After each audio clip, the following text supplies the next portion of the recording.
الله أكبر.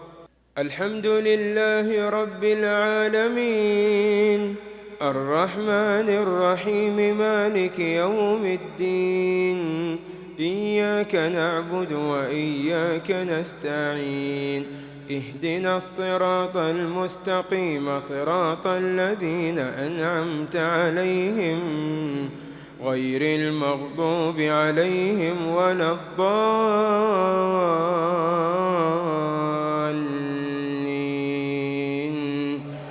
آمين. بسم الله الرحمن الرحيم.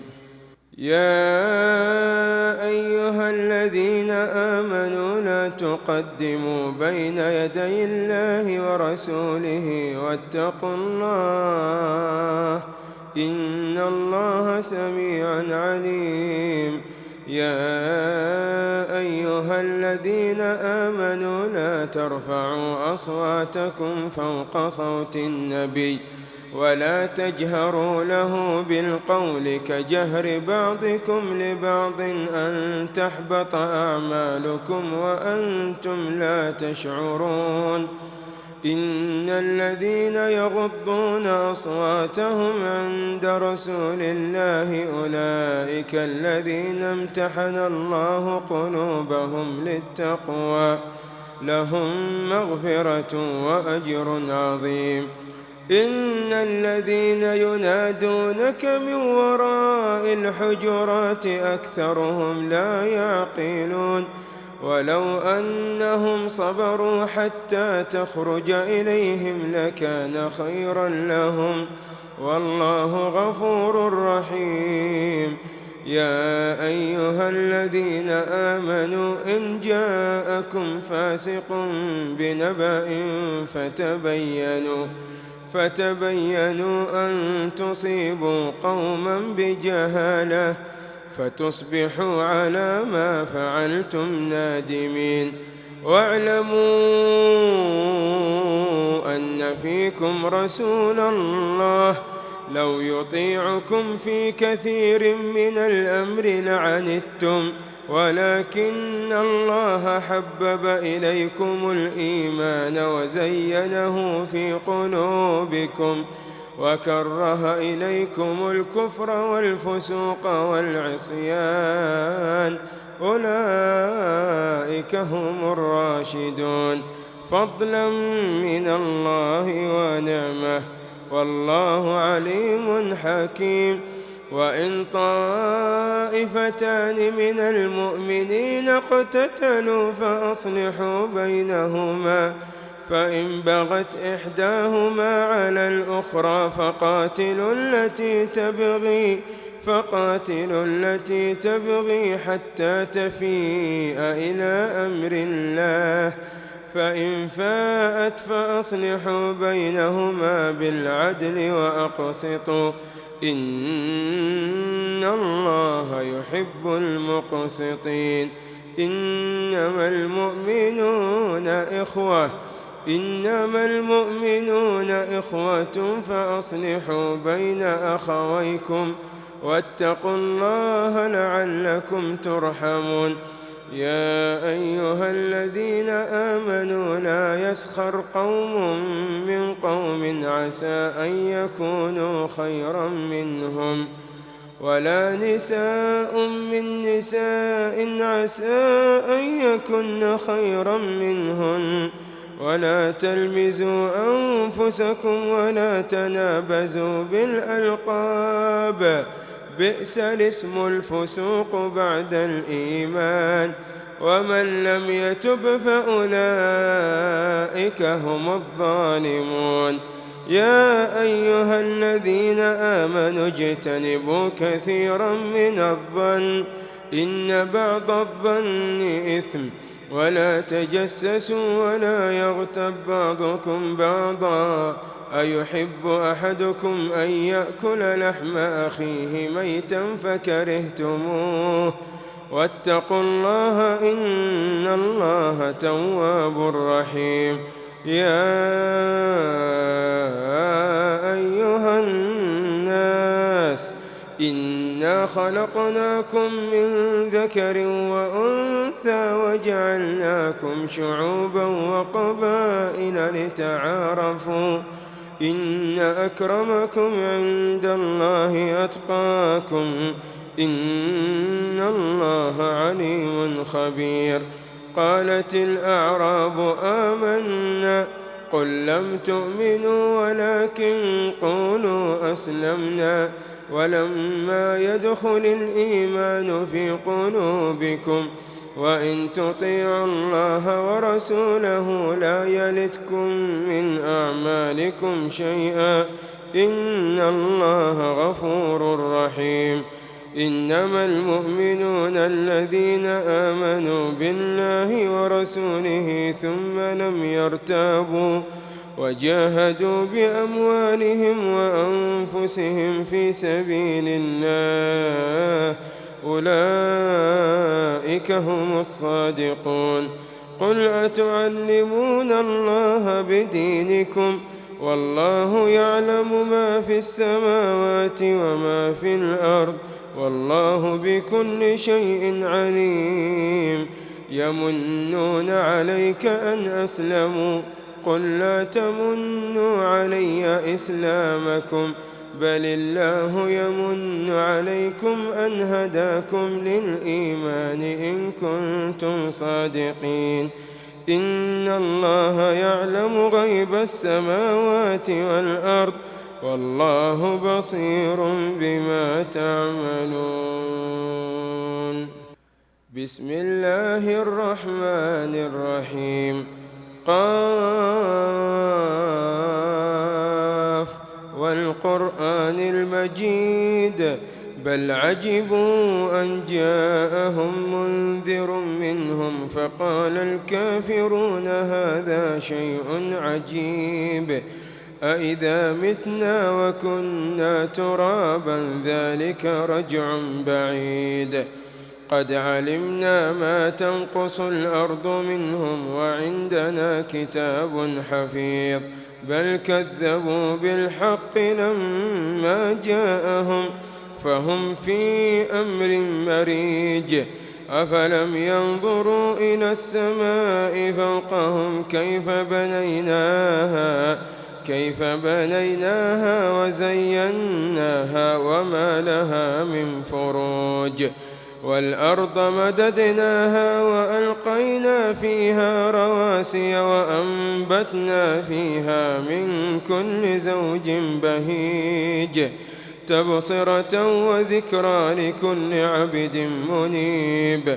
ونزلنا من السماء ماء مباركا فأنبتنا به جنات وحب الحصيد والنخل باسقات لها طلع نضيد رزقا للعباد وأحيينا به بلدة ميتا كذلك الخروج. كذبت قبلهم قوم نوح وأصحاب الرس وثمود وعاد وفرعون وإخوان لوط وأصحاب الأيكة وقوم تبع كل كذب الرسل فحق وعيد. أفعينا بالخلق الأول بل هم في لبس من خلق جديد. ولقد خلقنا الإنسان ونعلم ما توسوس به نفسه ونحن أقرب إليه من حبل الوريد. إذ يتلقى المتلقيان عن اليمين وعن الشمال قعيد ما يلفظ من قول إلا لديه رقيب عتيد. وجاءت سكرة الموت بالحق ذلك ما كنت منه تحيد. ونفخ في الصور ذلك يوم الوعيد. وجاءت كل نفس معها سائق وشهيد. لقد كنت في غفلة من هذا فكشفنا عنك غطاءك فبصرك اليوم حديد. وقال قرينه هذا ما لدي عتيد. ألقيا في جهنم كل كفار عنيد مناع للخير معتد مريب الذي جعل مع الله إلها آخر فألقياه في العذاب الشديد قال قرينه ربنا ما أطغيته ولكن كان في ضلال بعيد قال لا تختصموا لدي وقد قدمت إليكم بالوعيد ما يبدل القول لدي وما أنا بظلام للعبيد يوم نقول لجهنم هل امتلأت وتقول هل من مزيد وأزلفت الجنة للمتقين غير بعيد هذا ما توعدون لكل أواب حفيظ من خشي الرحمن بالغيب وجاء بقلب منيب ادخلوها بسلام ذلك يوم الخلود لهم ما يشاءون فيها ولدينا مزيد وكم أهلكنا قبلهم من قرن هم أشد منهم بطشا فنقبوا في البلاد هل من محيص إن في ذلك لذكرى لمن كان له قلب أو ألقى السمع وهو شهيد ولقد خلقنا السماوات والأرض وما بينهما في 6 أيام وما مسنا من لغوب فاصبر على ما يقولون وسبح بحمد ربك قبل طلوع الشمس وقبل الغروب ومن الليل فسبحه وأدبار السجود واستمع يوم ينادي المناد من مكان قريب يوم يسمعون الصيحة بالحق ذلك يوم الخروج إنا نحن نحيي ونميت وإلينا المصير يوم تشقق الأرض عنهم سراعا ذلك حشر علينا يسير نحن أعلم بما يقولون وما أنت عليهم بجبار فذكر بالقرآن من يخاف وعيد بسم الله الرحمن الرحيم والذاريات ذروا فالحاملات وقرا فالجاريات يسرا فالمقسمات أمرا إنما توعدون لصادق وإن الدين لواقع والسماء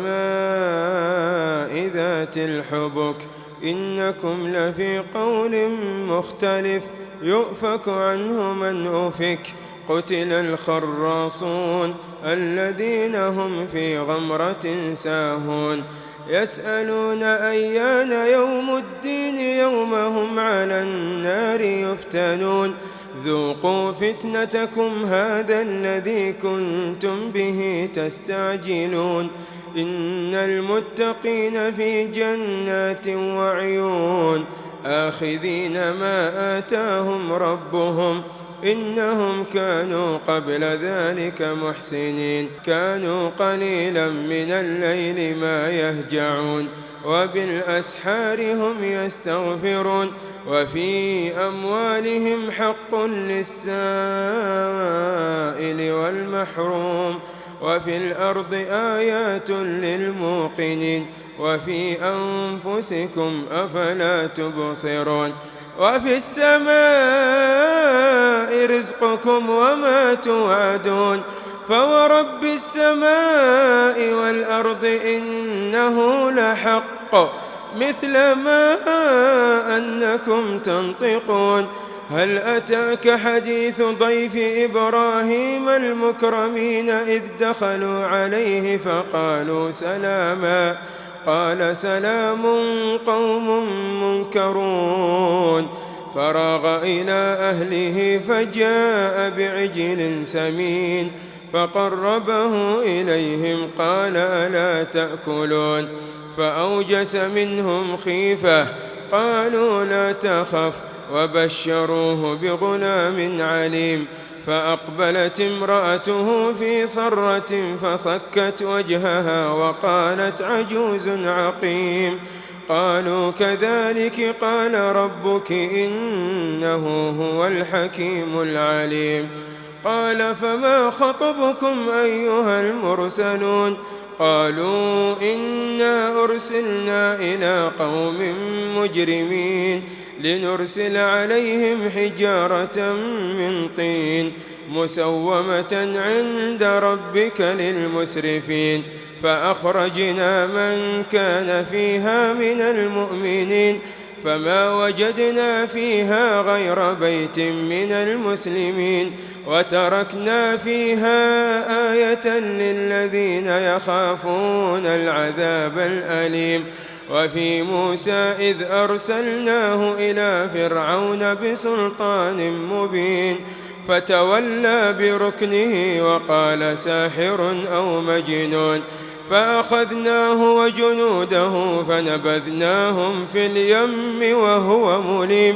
وفي عاد إذ أرسلنا عليهم الريح العقيم ما تذر من شيء أتت عليه إلا جعلته كالرميم وفي ثمود إذ قيل لهم تمتعوا حتى حين فعتوا عن أمر ربهم فأخذتهم الصاعقة وهم ينظرون فما استطاعوا من قيام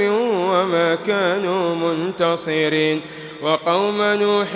من قبل إنهم كانوا قوما فاسقين والسماء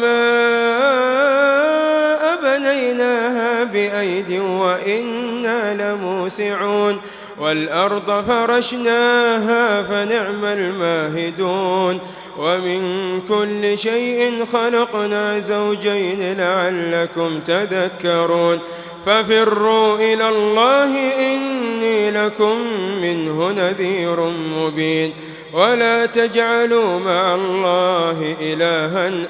آخر إني لكم منه نذير مبين كذلك ما أتى الذين من قبلهم من رسول إلا قالوا ساحر أو مجنون أتواصوا به بل هم قوم طاغون فتول عنهم فما أنت بملوم وذكر فإن الذكرى تنفع المؤمنين وما خلقت الجن والإنس إلا ليعبدون ما أريد منهم من رزق وما أريد أن يطعمون إن الله هو الرزاق ذو القوة المتين فإن للذين ظلموا ذنوبا مثل ذنوب أصحابهم فلا يستعجلون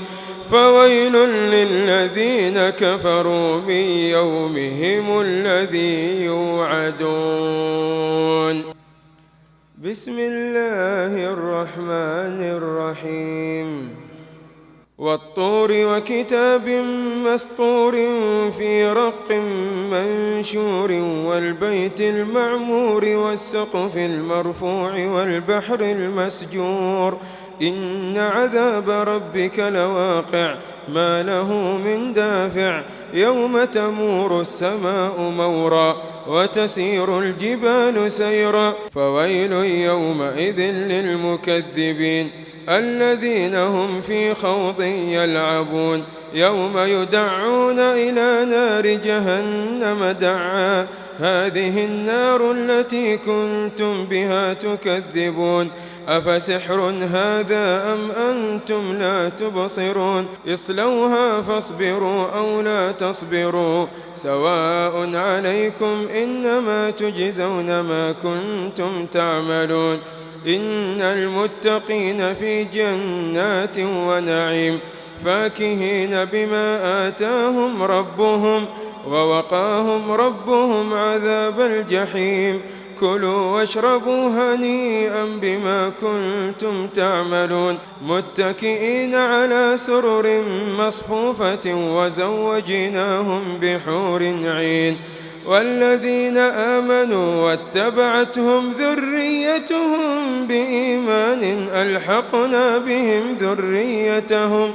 وما ألتناهم من عملهم من شيء كل امرئ بما كسب رهين وأمددناهم بفاكهة ولحم مما يشتهون يتنازعون فيها كأسا لا لغو فيها ولا تأثيم ويطوف عليهم غلمان لهم كأنهم لؤلؤ مكنون وأقبل بعضهم على بعض يتساءلون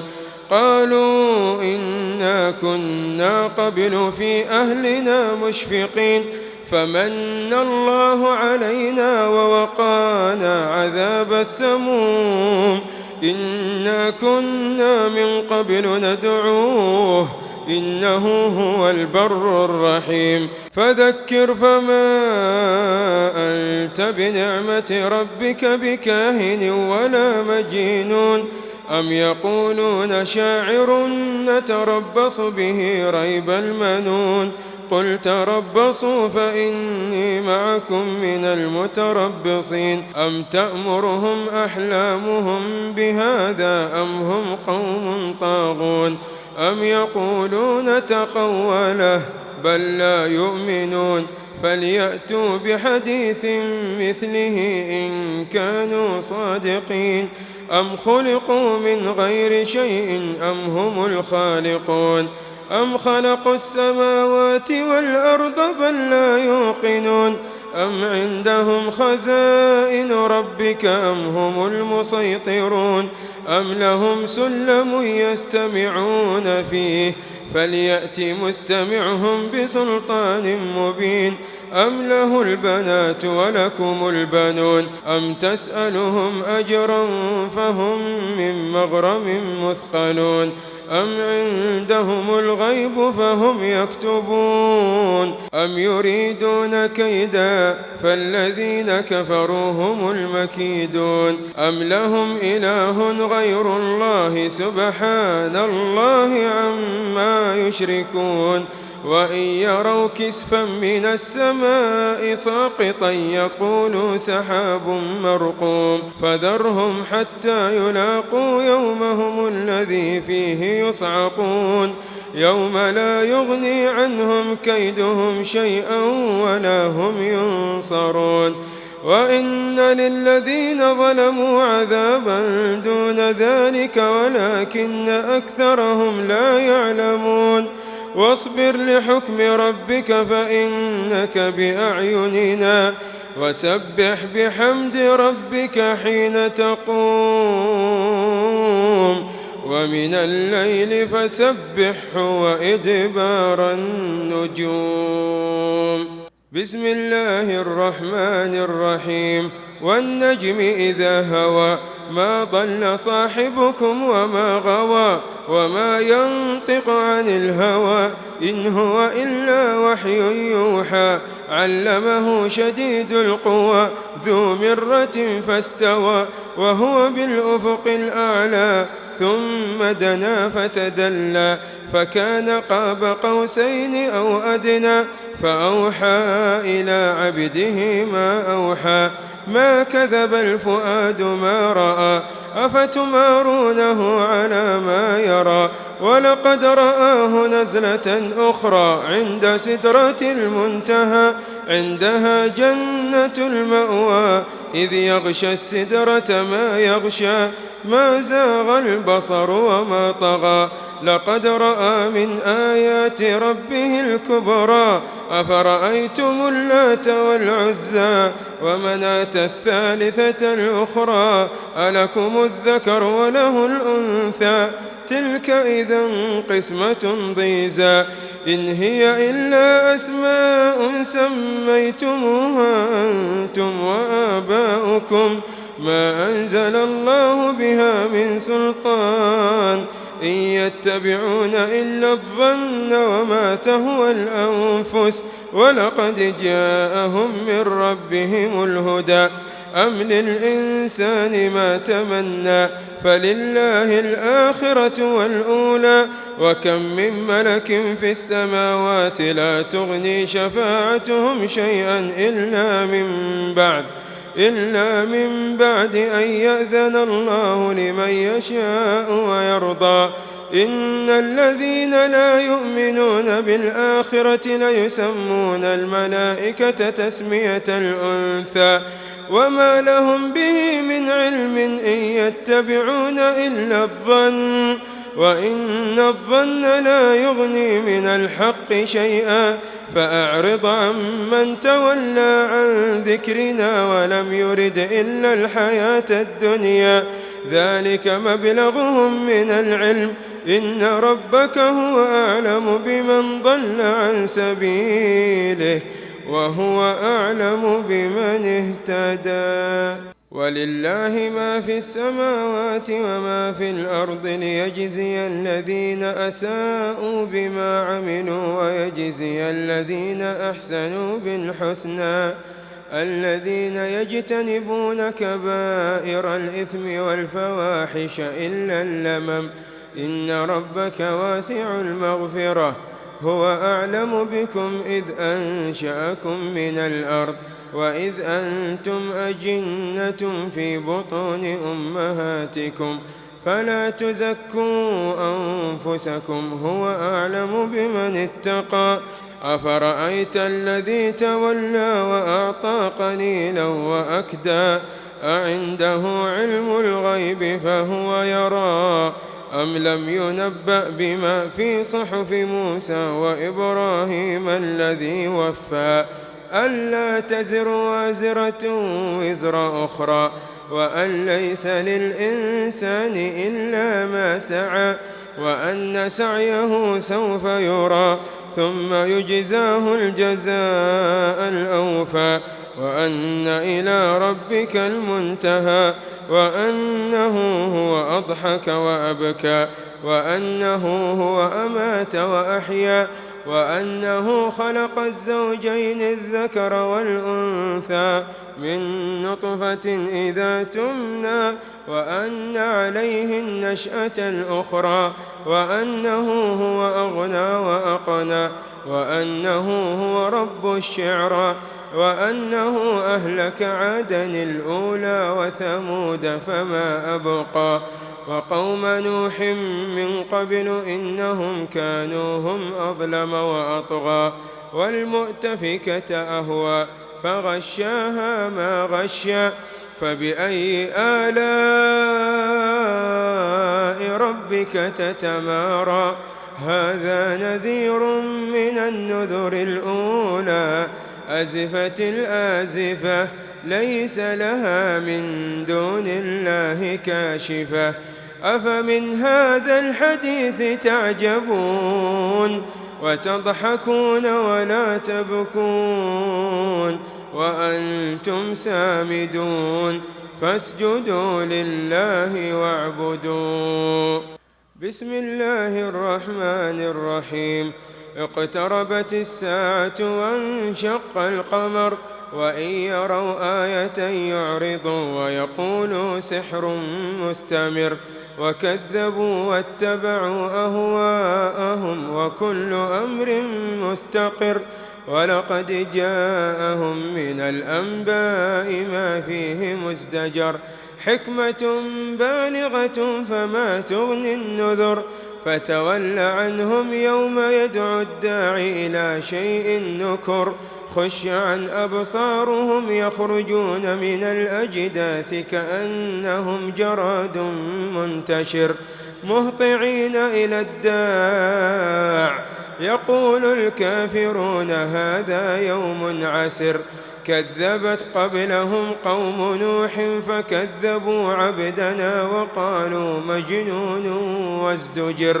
فدعا ربه أني مغلوب فانتصر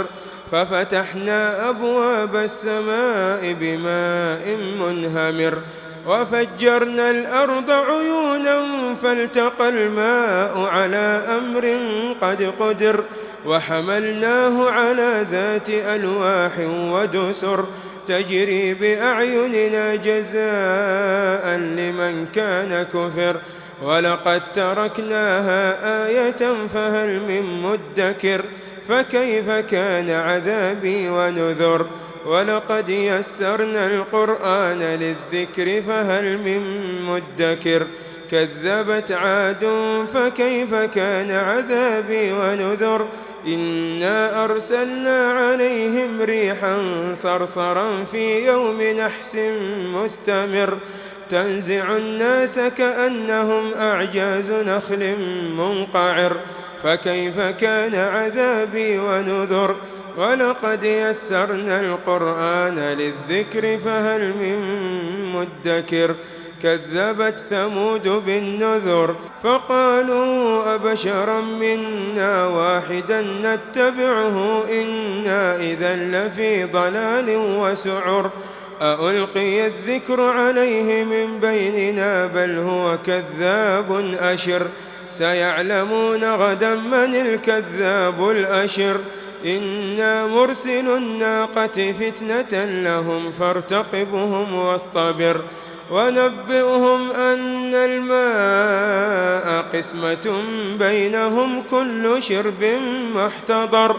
فنادوا صاحبهم فتعاطى فعقر فكيف كان عذابي ونذر إنا أرسلنا عليهم صيحة واحدة فكانوا كهشيم المحتضر ولقد يسرنا القرآن للذكر فهل من مدكر كذبت قوم لوط بالنذر إنا أرسلنا عليهم حاصبا إلا آل لوط نجيناهم بسحر نعمة من عندنا كذلك نجزي من شكر ولقد أنذرهم بطشتنا فتماروا بالنذر ولقد راودوه عن ضيفه فطمسنا أعينهم فذوقوا عذابي ونذر ولقد صبحهم بكرة عذاب مستقر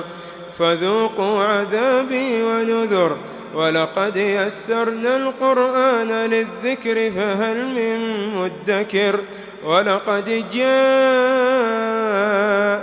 آل فرعون النذر كذبوا بآياتنا كلها فأخذناهم أخذ عزيز مقتدر أكفاركم خير من أولئكم أم لكم براءة في الزبر أم يقولون نحن جميع منتصر سيهزم الجمع ويولون الدبر بل الساعة موعدهم والساعة أدهى وأمر إن المجرمين في ضلال وسعر يوم يسحبون في النار على وجوههم ذوقوا مس سقر إنا كل شيء خلقناه بقدر وما أمرنا إلا واحدة كلمح بالبصر ولقد أهلكنا أشياعكم فهل من مدكر وكل شيء فعلوه في الزبر وكل صغير وكبير مستطر إن المتقين في جنات ونهر في مقعد صدق عند مليك مقتدر بسم الله الرحمن الرحيم الرحمن علم القرآن خلق الإنسان علمه البيان الشمس والقمر بحسبان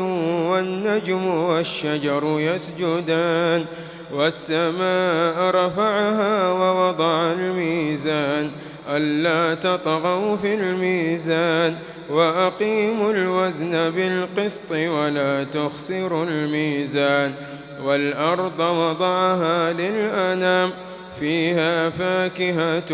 والنخل ذات الأكمام والحب ذو العصف والريحان فبأي آلاء ربكما تكذبان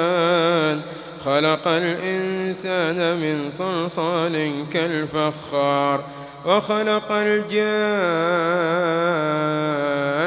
من مارج من نار فبأي آلاء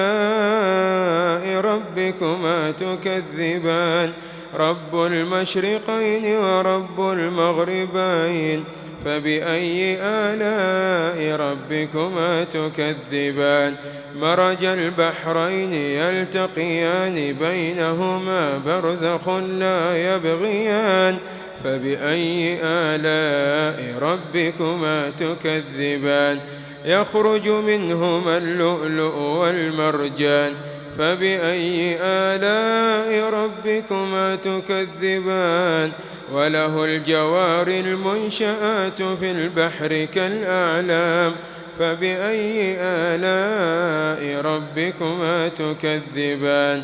كل من عليها فان ويبقى وجه ربك ذو الجلال والإكرام فبأي آلاء ربكما تكذبان يسأله من في السماوات والأرض كل يوم هو في شأن فبأي آلاء ربكما تكذبان سنفرغ لكم أيها الثقلان فبأي آلاء ربكما تكذبان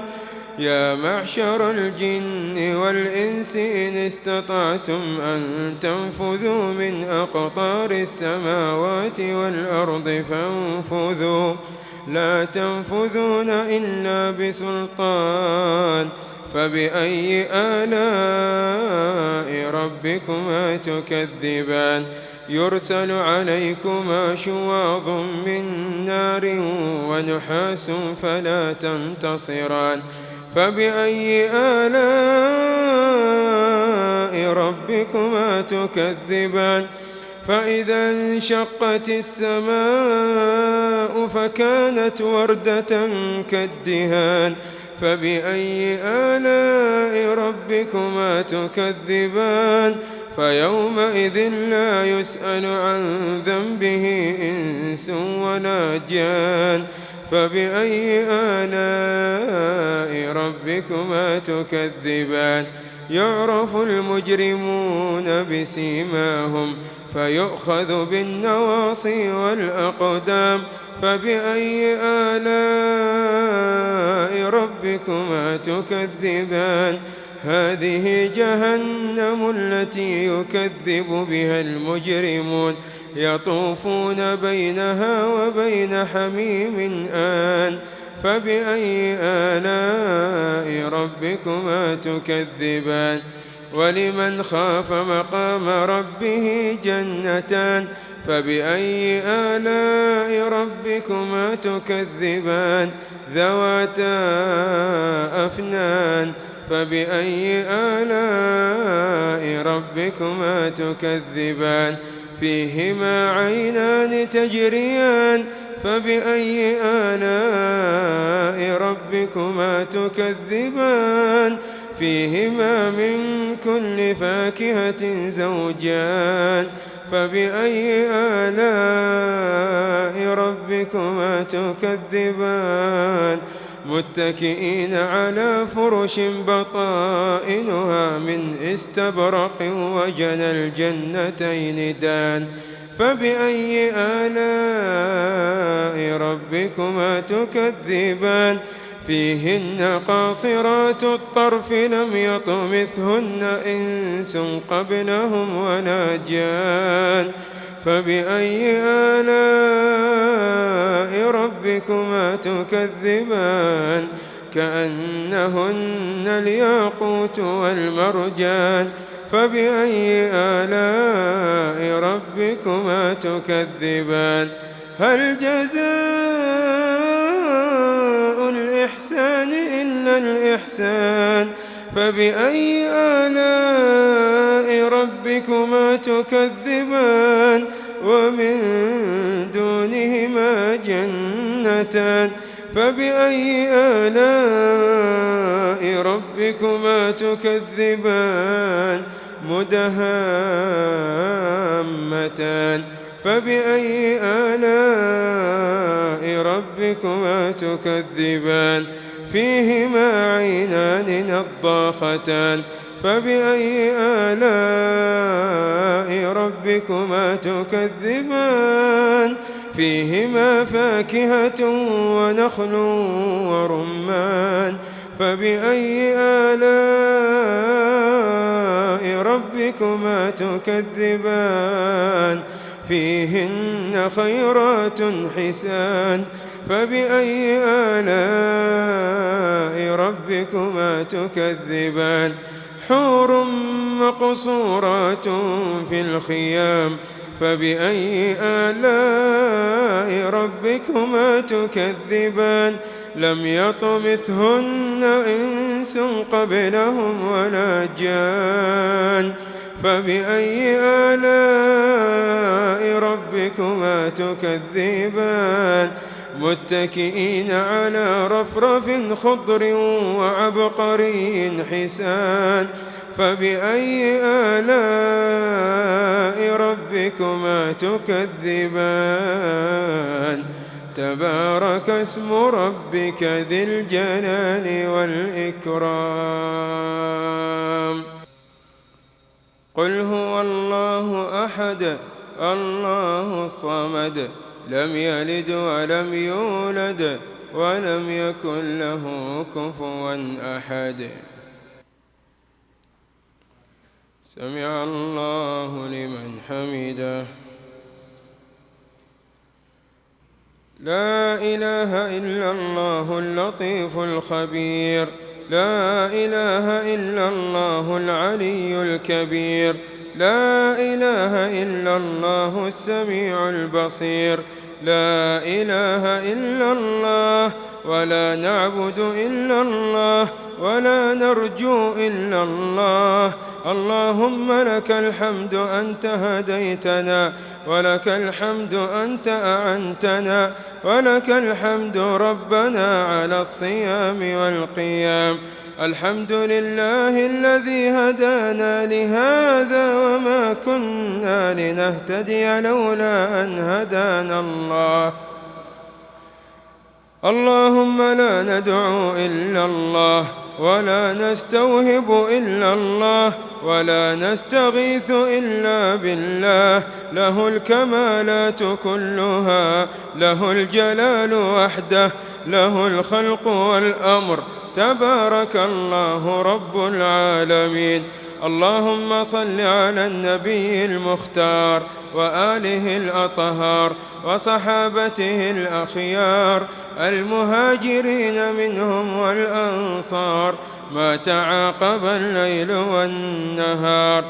إلهنا يا الله إلهنا يا الله لا أكرم منك فنتوجه إليه ولا أبر منك فنقصده ولا أحن علينا منك فنقبل عليه يا مولانا يا مولانا قصدنا وجهك أعظم الوجوه اللهم وجهك أعظم الوجوه وجاهك أعظم الجاه يا مولانا يا مولانا زدنا ولا تنقصنا من علينا ولا تحرمنا أكرمنا ولا تهنا أكرمنا ولا تهنا اللهم أنت اللطيف لم تزل وأنت الكريم لا تبخل لا أكثر عطاء منك ولا أعظم جودا منك ولا أجزل يدا منك ولا أعظم منة منك اللهم يا من جوده فياض يا من خزائنه ملأى يا رب العالمين يا أغنى الأغنياء يا أغنى الأغنياء يا من هو أغنى وأقنى هذه رقابنا ربنا بين يديك صب علينا الرزق صبا صبا ولا تجعل عيشنا كدا كدا وسع معايشنا يا الله اللهم أغننا عن خلقك وأغننا عن عبادك، وأغننا عمن أغنيته عنا. اللهم هب لنا غنى لا يطغينا، وصحة لا تلهينا، وأغننا اللهم عمن أغنيته عنا. اللهم بارك لنا في ليلتنا هذه، اللهم زدنا من كثيرك يا الله. اللهم هب لنا من كثيرك يا الله برحمتك يا أرحم الراحمين.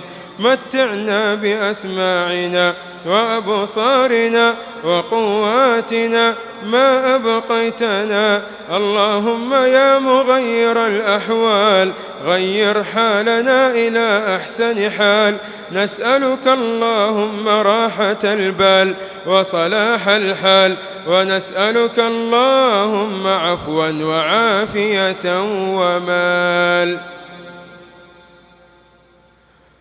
اللهم أمرتنا فأطعنا، ووعدتنا فصدقنا، وأقبلنا وأنبنا. صمنا لترضى وقمنا لترضى، دعوناك لترضى، أتيناك بما تحب فقابلنا بما نحب. اللهم إنا نحب أن نكون من أهل الفردوس الأعلى، من أهل عليين، من أصحاب الدرجات العلى. يا الله يا الله اقض لنا أن نكون من أهل الدرجات العالية. اللهم ارزقنا جوار سيد السادات أحمد. اللهم متعنا بجواره وأكرمنا بصحبته، واجعلنا من أهل مجلسه. اللهم اجعلنا من أهل مجلسه. اللهم اسقنا من يده الشريفة شربة لا نظمأ بعدها أبدا. يا رب يا رب فضلك واسع، خيرك عميم. يا رب مددنا إليك أيدينا بالسؤال، فامدد إلينا يدك بالنوال. يا رب يا رب وقفنا ببابك في هذا الثلث الأخير من الليل، والواقفون ببابك كثير، والواقفون ببابك مكرمون. اللهم أنت تغفر وترحم، وأنت تتجاوز وتتكرم. إلهنا لا تصرفنا إلا وقد رضيت عنا، لا تصرفنا إلا وقد رضيت عنا، وقضيت حوائجنا، وأجبت مسائلنا، وبيضت وجوهنا، وأعطيتنا جوائزنا. لا تصرفنا إلا وقد كتبتنا في عليين، وجعلت كتابنا في عليين. لا تفض هذا الجمع يا الله إلا وقد بدلت قلوبنا بقلوب تقية طاهرة نقية برحمتك يا أرحم الراحمين. إلهنا وسيدنا، إلهنا وسيدنا، طلبناك يا الله، رجوناك يا الله، نعوذ بك يا الله، ونلوذ بك يا الله. اللهم أنت الكريم لا تزل، وأنت الكريم لا تعجل. طمعنا فيما عندك يا الله. اللهم فنولنا المراد وفوق المراد برحمتك يا أرحم الراحمين.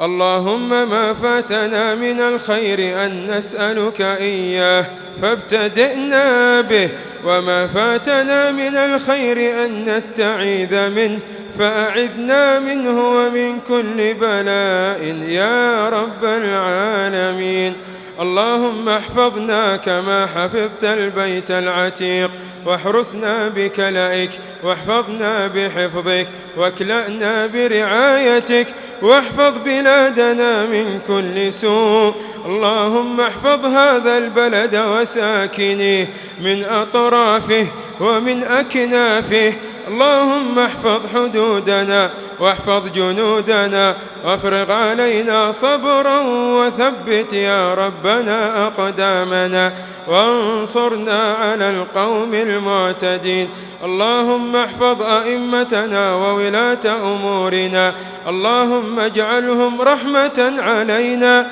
واجعلنا رحمة عليهم. اللهم احفظ إمامنا ومليكنا ووفقه بتوفيقك وأيده بتأييدك ووفق ولي عهده الأمين. خذ بنواصيهم للبر والتقوى ومن العمل ما ترضى. اللهم ظلل بالأمن والأمان والسلام والإسلام بلادنا وبلاد المسلمين. اللهم احفظ إخواننا في السودان. اللهم احفظ إخواننا في السودان. اللهم تول أمرهم. اللهم تول أمرهم واجمع كلمتهم ووحد صفهم وأنزل عليهم الرحمة يا رب. أنزل عليهم الرحمة يا رب. أنزل عليهم الرحمة يا رب. يا من هو لطيف بعباده.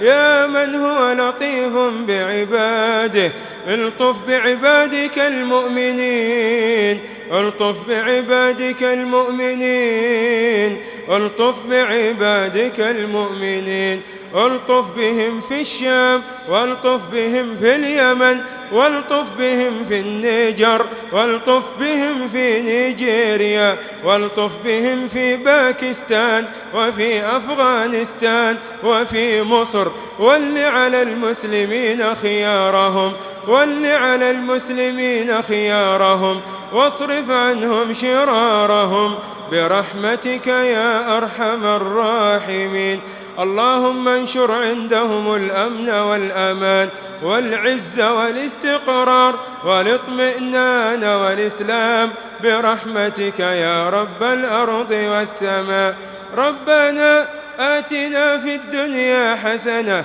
وفي الآخرة حسنة وقنا عذاب النار وأدخلنا الجنة مع الأبرار برحمتك يا عزيز يا غفار. وصل اللهم على سيد السادات أحمد وعلى آله وصحبه أجمعين.